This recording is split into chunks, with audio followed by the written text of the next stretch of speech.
Welcome back to the Truth Factory. First, let's start off with my favorite story of the day. Donald Trump allegedly spoke out at an immigration meeting at the White House earlier, stating that the United States was having all these people from shithole countries come here, allegedly referring to African countries and Haiti. Now, of course, the mainstream press is flipping their politically correct wigs over this statement, but as blunt as Trump is, can you really dispute his claims about this? Haiti and most of Africa are, almost objectively, shitholes. That's why we're constantly being bombarded with programs and charity to raise money to keep the people who live in those countries alive. Also, no sane person travels to Haiti for fun. If you are traveling there, you will most likely get your organs harvested by Hillary Clinton if you don't die of malaria first. If those countries weren't shitholes, there wouldn't be such an active drive to emigrate from them in the first place. It's not nice to say, it's not politically correct to say, but it's true. Now, of course, I'm not saying that there aren't some well-educated, skilled people that could be an asset from any of those countries.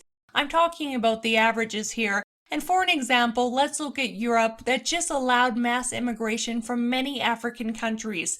Does that look like a good idea in retrospect? Now on to the real story that I want to talk about. The internet is a virtual superhighway of almost unlimited information at our fingertips. It's connected people from all around the world for more than 2 decades. It's become a staple in our lives, and in many ways we greatly depend on it. You're using it right now to listen to this video. And without certain platforms like YouTube or Twitter, independent news sources like myself wouldn't exist, and you would probably still be getting all of your information from mainstream news networks. For that reason, it's extremely important to me that these websites remain politically impartial on any speech or ideas that aren't illegal. If you're unaware, Project Veritas is back at it again in an undercover operation which probes into Twitter's inner workings of how things really get done there. James O'Keefe's latest video reveals that Twitter was shadow banning and creating algorithms that censor certain ideas. The idea of the shadow ban is that you ban someone but they don't know they've been banned because they keep posting but no one sees their content. Meanwhile, Alinda Hassan, a policy manager for Twitter's trust and safety team, explained that there's a development of a system of downranking shitty people in the works. Tried to block people like Cernovich and stuff like that, and mute and stuff like that, but they still show up all the time. That's something we're working on. I mean, I don't know what to do. We're working on where we're trying to get the shitty people not show up. It's a product thing we're working on. Can you imagine what their morning meetings are like? How do we get all these shitty people off of this shithole website? Twitter content review agent Mo Nora explained that Twitter doesn't have an official written policy that targets conservative speech, but instead follows unwritten rules that come from the top about banning opinions that are problematic to their liberal agenda. There are a lot of unwritten rules, and being that we're in San Francisco, we're in California, very liberal state, very blue state, you have to be, I mean, as a company you can't really say it because it'll make you look bad, but behind closed doors, a lot of stuff was like, hey, you have to do this way, or something like that. It was never written, it was more said. James O'Keefe's undercover investigation has also revealed a senior network security engineer at Twitter suggesting that his company turns over the private communications and deleted tweets of President Donald Trump to the Department of Justice. We're more than happy to help the Department of Justice in their little investigation. Okay. So, How? basically giving him every single tweet that he's posted, Okay. even the ones he's deleted, Okay. any direct messages, any mentions. This information about Twitter getting out is damning, as I don't know anyone who's comfortable with random Twitter employees being able to look at or share your personal messages. And I'm definitely sure many celebrities who use Twitter don't feel comfortable with that idea either. You can absolutely look at every single message, every single tweet, whenever you log into, what profile pictures you upload, what profile pictures that you thought you were going to do. Now, of course, Twitter has swiftly come out with statements to try to discredit James O'Keefe and states Twitter does not shadow ban accounts, but we do take actions to downrank accounts that are abusive and mark them accordingly so people can still click through and see these tweets if they choose. Nice try, f***heads, but this cat is out of the bag now. Effectively, they're saying, we don't shadow ban people, we just shadow ban people. And we hope that no one will notice.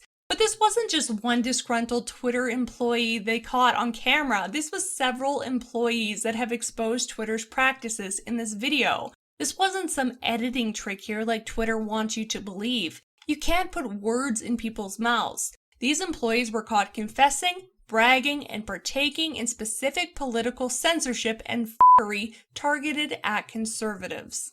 Now, even if down somewhere in their terms of service it states that it's okay that they do this, terms of service have historically been shut down in courts in the past for overstepping, and as of yesterday, conservative provocateur Milo Yiannopoulos, who was banned from Twitter in 2016, has announced that he's joining Roger Stone's lawsuit against Twitter, and I for one hope they win. Quote, "We continue to explore a broad lawsuit challenging Twitter censorship and the hypocrisy of their rules for online conduct, which seems to be disproportionately levied against conservative voices in an obvious attempt to silence us. Verified tweeters call for my murder online every day, but Twitter doesn't ban them." Continuing the quote, "We believe it is time to expose their manipulation of algorithms, shadow banning, and other online techniques used to limit our reach. It's time for Twitter to be regulated like a public utility or to perish."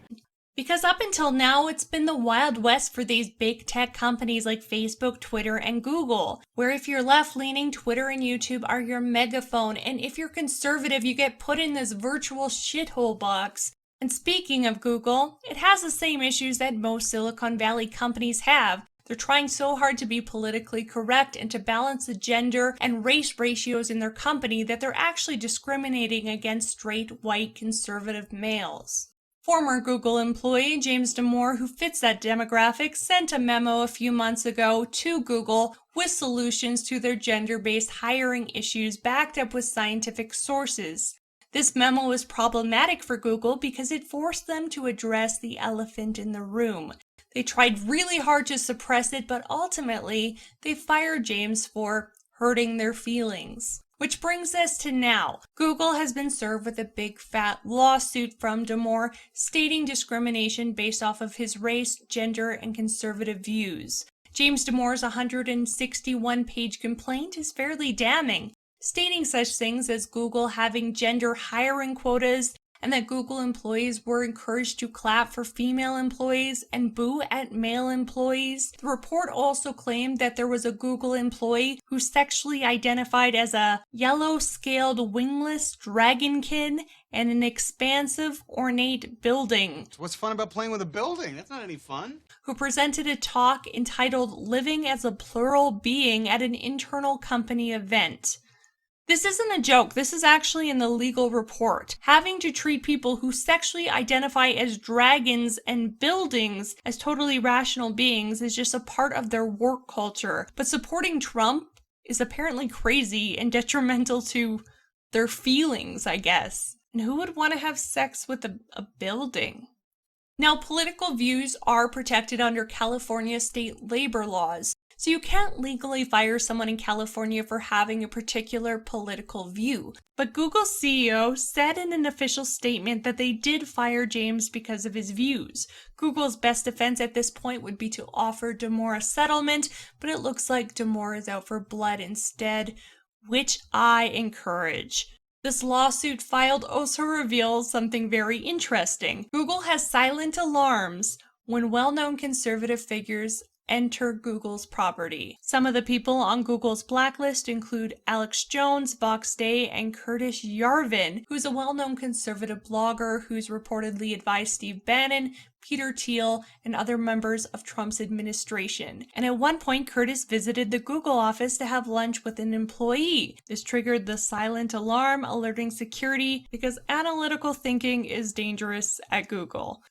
Now, I don't think people fully grasp how eerie this is. Google literally has alarms when conservatives enter their property. You can't make something up this Orwellian. So it would not surprise me in the least if James O'Keefe goes after Google and YouTube next, as we know that they do censor conservatives. I myself have experienced censorship and demonetization, videos taken down for alleged hate speech, videos taken down for what I was told were meta tag errors. I've had a video mass downvoted by Russian bots with no real response from YouTube about that. And that's where I'm going to end this video. So thank you so much. If you do enjoy these videos and what I do, perhaps consider donating to my Patreon, my PayPal, my Maker Support, or my Bitcoin wallet, as YouTube isn't a huge fan of supporting me. Thank you so much for letting me do what I love, and have a great night. Meow.